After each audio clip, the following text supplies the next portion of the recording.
बोला बोला देवघर वाले बाबा की। दूल्हा मनी मन मिल तो चलावा चढ़ाइल छौड़ी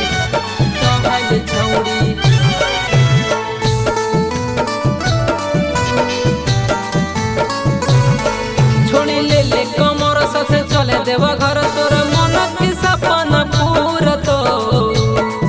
छोड़ी ले कमर साथे चले देवा घर तोर मन के सपना पूरा तो चले जलावा चढ़ाइल छौड़ी दूल्हा मनी मन मिल तो चले जलावा चढ़ाइल छौड़ी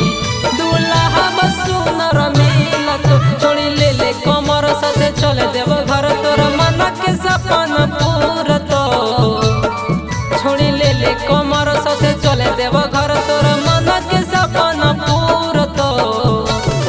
चले जलावा चढ़ाइल छौड़ी दूल्हा बनी मन मिल तो चले जलावा चढ़ाइल छौड़ी दूल्हा बनी मन मिल तो चले जलावा चढ़ाइल छौड़ी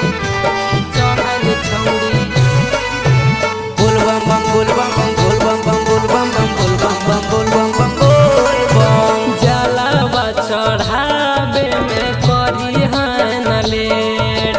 दूल्हा तोर मिला तो लाखों में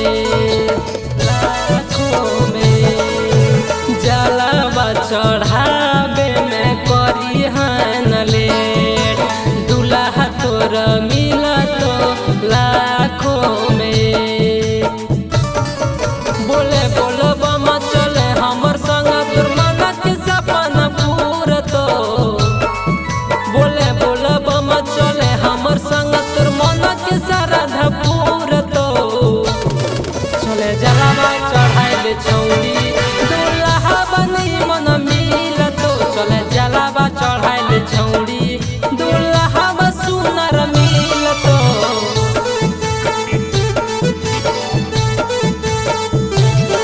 चले जलावा चढ़ाइल छौड़ी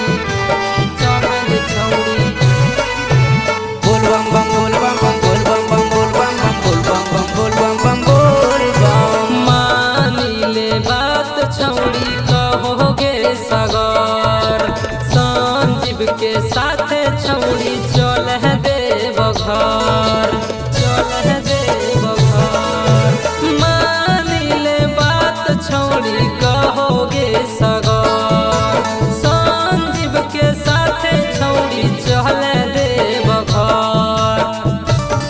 लेके बाबा के नाम करे परनाम छोड़ी दुखा बसा बगे मेट तो लेके बाबा के नाम करे परनाम छोड़ी दुखा बसा बगे मेट तो चले जलावा चढ़ाइल छौड़ी।